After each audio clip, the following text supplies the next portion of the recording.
Folks, we are live. Welcome to Everything Pro Wrestling. I am Conrad Cushman, your host of Everything Pro Wrestling. This is a show by the fans and for the fans. With me today, I have Derek Shelton, also live in front of the camera with me. We are here to talk some quick Royal Rumble predictions. But first, please make sure you check out the description. There is a Facebook page where everyone talks wrestling on Facebook, and it's a private group. Please feel free to join. No one will know. Only the group members can see your post. Check that out, and also check us out on Twitter at EPW Podcast. So give us a follow on there. Derek, enough of the jibber jabber and all that other stuff. Let's talk the Royal Rumble real quick. Right. We tried to limit it down to 5 people, but we couldn't really do that for who could win the Royal Rumble. This year, the Royal Rumble is a tale of there are so many guys who could win this. Too many. I don't know. It's tough to say. Let's get right into it. We're going to try and go through and just say why we think each man could or couldn't win. The very first person that we have on here, Braun Strowman, was brought up. Highly likely candidate to win. Yep. I could see him going up against Roman Reigns for the Universal title. What do you think of Braun so far this year? Is he living up to expectations? Is he someone you could honestly see winning? No, I can see Braun Strowman actually winning, but at first it was hard to believe because they were putting him in too many matches with just a bunch of jobbers. Like, okay, what is the purpose of this? So now then I started watching it, and I'm like, okay, this is to put the dominance in Braun Strowman to show, like, okay, he doesn't need to wrestle at this point in time right now. We're just showing the dominance, like he's unbeatable right now.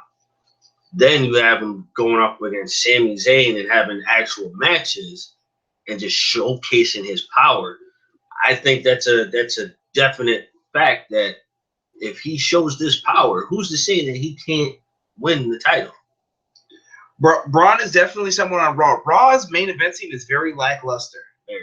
There are 4 guys in it, and the next guy on the list that I want to talk about is the guy who just tells you just made the list. Chris Jericho is another possibility that we came up with when we were thinking of names. Exactly. Chris Jericho seems like someone that I would honestly believe could do it. He has a built-in feud already with Kevin Owens. Braun has... We don't know what he's going to do, but Chris Jericho, we know there's going to be a match with him and Kevin Owens eventually. They keep doing the fake, like, you thought we were going to turn heel, we're still buddies. I think with Jericho and Owens, you have a good dynamic there for what could happen. I agree. I think the whole he's my friend this week and he's not my friend this week. That dynamic is great because it's, all right, who's to say that I'm going to be your friend after I win the Royal Rumble? You've already staked your claim, like, okay, this is my title, but you can share in the glory with it. You know what I mean? Right. And someone's only going to take the backseat but for so long. Right. So that is a potential match that we could see. Next 2 people are kind of surprise picks.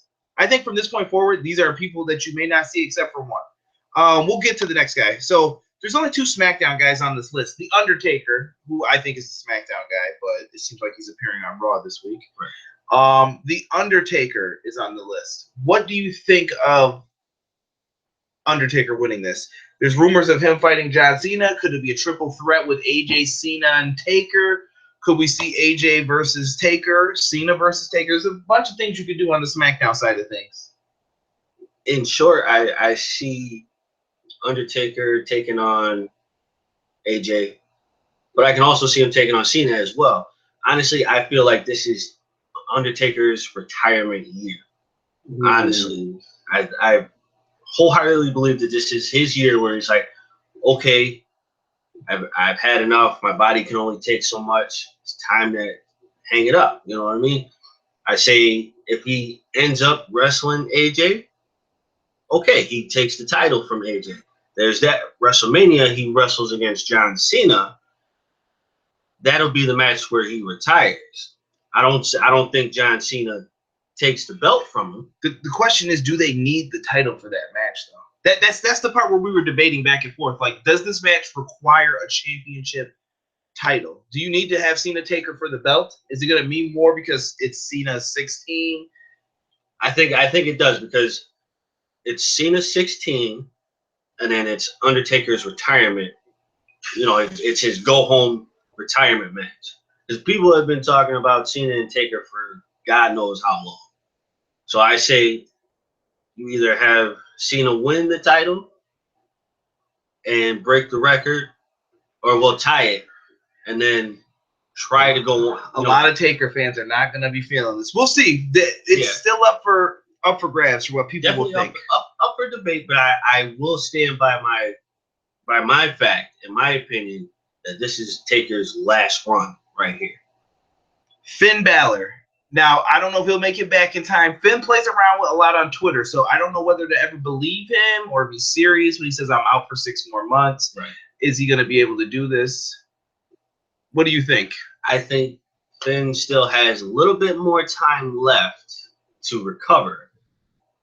But when it comes to a Royal Rumble, I feel like he comes back as a surprise. Not a wrestler, just as a surprise to throw somebody off the game.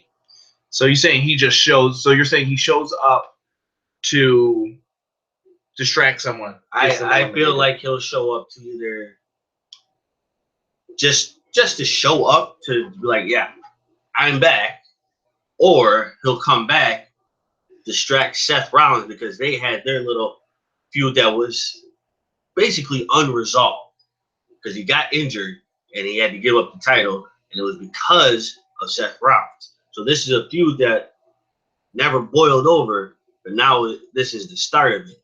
I don't think Seth Rollins is built to win the Royal right now because he has to go on with his feud with Triple H.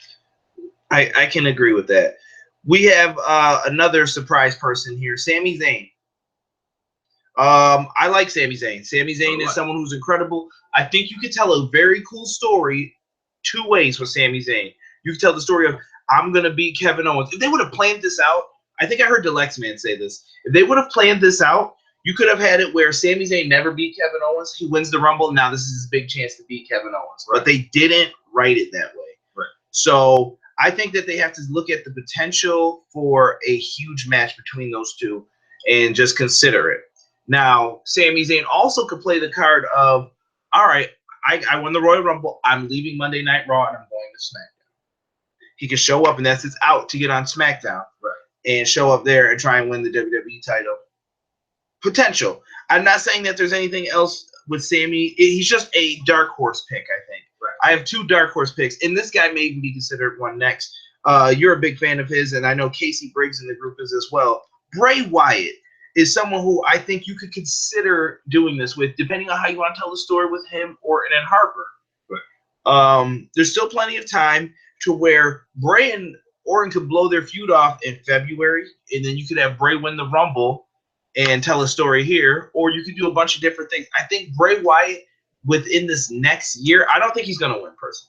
No, I don't think he'll win either. I think within this next year, though, Bray Wyatt has to be challenging for the title or win the WWE Championship. Agree. On the SmackDown brand. I think if Bray wins the Rumble, okay? If Bray wins the Rumble, this sets up the opportunity for Bray to challenge for the title, and then for Randy Orton to turn on the wife and like, no, this is not your opportunity. Or, well, me and Casey talked, and I think it'd be more interesting as well what if you keep Bray Wyatt with Orton? Orton like turns to the dark side, like, oh, you expected him to turn on Bray, but he sided with Bray. I think that makes Randy Orton more interesting, and it gives Bray something to do. It keeps his character protected, and now look at what he's built around him. And then you bring Rowan back. You have Rowan, Orton, and Luke Harper, and he puts these people in a trance, a mindset, kind of like the Undertaker used to. He had all those people following him in the ministry. Right, yeah, definitely. I mean, eventually, Bray Wyatt has to embark on this new so-called Undertaker persona.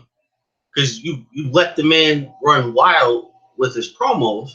He has that persona, but then you keep pulling him back. He needs the company to back him up.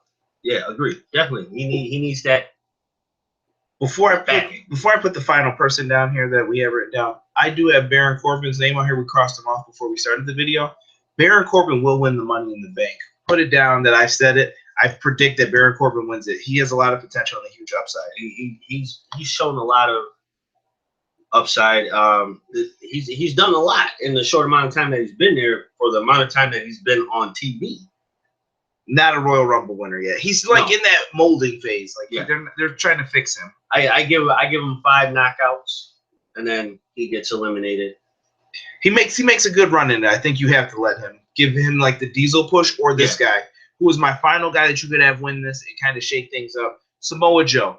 Mm-hmm. Samoa Joe has been on NXT for far too long than he needed to be. Right. He had a great feud with Nakamura. I liked his feud with Finn Balor. I think that Samoa Joe definitely should come up and be a heel.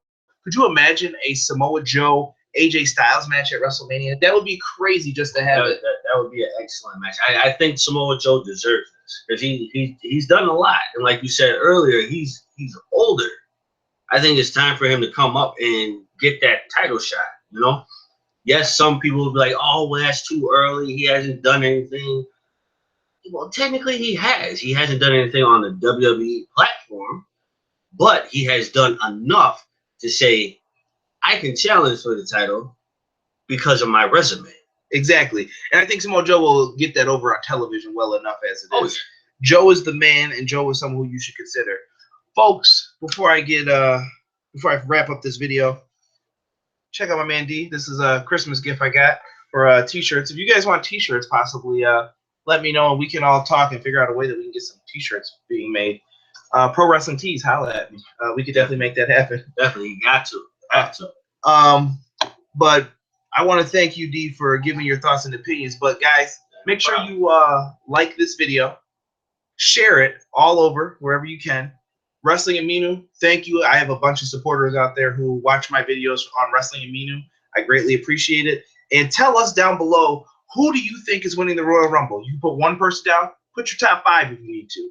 I want to hear who you like, who you think should win, who you think shouldn't win, even though they're being considered, and what do you think is going to happen at the Royal Rumble? Me and Casey Briggs will probably be back to do a Royal Rumble prediction video when it's a little bit closer to the event, and we will check it out. But I appreciate you guys for watching. Trying to make a little shorter videos for you. We are out. Peace. See ya.